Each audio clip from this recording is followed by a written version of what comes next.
qiso kooban oo laga wariyo inay saxaabada xilligoodii dhacday oo ahayd abu daxdaax nin la oran jiray qisadiisa nabigu markuu madiina tagay calayhi salaatu wasalaam awal islaamkii ay ahayd ee la soo islaamayay baa waxa la sheegaa nin dadkii soo islaamay kamida iyo wiilu adeeru yahay inay beeri ka dhaxaysay wiilkiiba marka wuxuu dareemay in adeerkiis iyo beertiisa oo isku banaanayd beerta dayrin la kala dhaxdhiga inay haboon tahay kullama uu wiilku marka darbiga sameeyo daydka dhis is yiraahdo yaa waxa geed gudaha u soo galaya beertii wiilku lahaa geedkana adeerkiis baa iskala oo aabihii beerta ay wada dhaxleen ay wada lahaan jireen geedkiibu marka wiilkii wuxuu weydiistay adeerkii wuxuu ku yiri adeerow geedka isii waa uu u diiday waxaa loo sheegay oo lagula taliyay nabi maxamed buuna diidaynina calayhi salaatu wasalaam intaad u tagto waxaa tidhaahdaa nabi allow geedka ii bari adeerka inuu isiiyo nabigu u tagay wiilkii nabiga marka u yeedhay adeerkiis wuxuu ku yiri wiilka geedka sii wuxuu yiri siin mahay wuxuu yiri wiilka geedka sii walaka nakhlatun fil janna jannada ilaahay agtiisa geeda laga siin doonaaye geedkan adduunka kuugu yaala iska bix markaasuu wadaadkii waxa uu diiday geedkii inuu bixiyo nin abu daxdax la yiraahdo dhageysanayay yaa intuu kacay uu ishayn kari waayay ku yiri haddaan rasuulka ilaahay oo anigu beertayda weyn ee madiina ku taala ee biyaha leh ee ceelasha leh ee deegaan kale ee guryaha leh haddaan ninkaas siiyo oo aan geedka ka gato si aan wiilka u siiyo jannada geedahaad uga ballan qaaday anigu ma ku leehayo ma ka helaya markaasuu yiri nacamha wala kan khal iyo geedo iyo timira iyo cinab iyo nicmaad ka heli beeraad ka heli jannada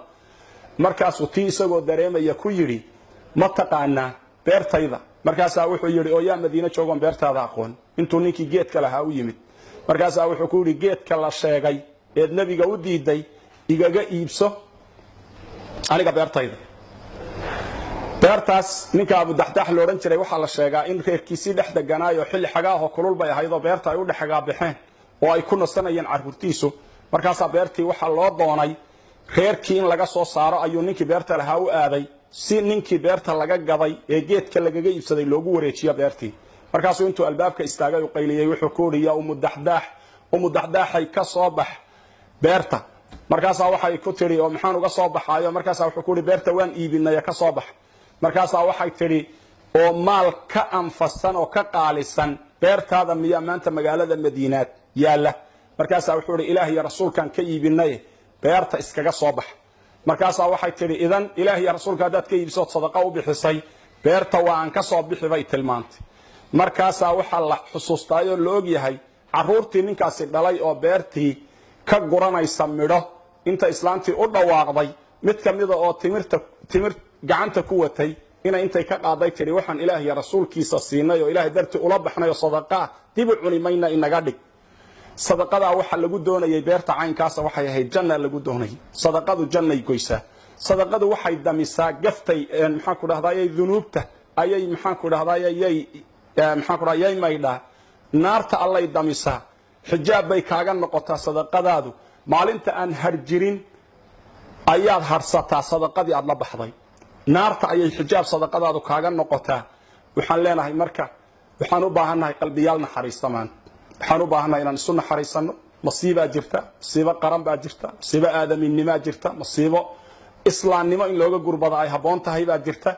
cid maanta caalamka joogto oo Soomaali wax ku falayso usoo gurmanaysa inayna jirin weyn ogna ka Soomaali inta isku tashato ilaahay ka cabsato waa dad islaama waa dad rixima waa dad qaraaba waa dad meel walba wada dhashay waa dad aan kala maarmin kooda waxay staay maanta kan waxaysanin hada weey hal isu gurmado hal isu naxariisto intaas oo risaalan arkayna oo aan maqlayna hebel baa wuxuu ku leeyahay baadiyaha wax laygaga bixin jiray oo baadihi maanta waxba xoolana ma jiraan saan yeela ma aqaan jaamacadda ma sii wadi karo iskoolka ma sii wadi karo magaalada ma sii joogi karo intaas oo xaafadood baa maanta caruur la keenaya awal hore inay sarki jirin oo waxay ku noolaadaan waayay waxaan leenahay marka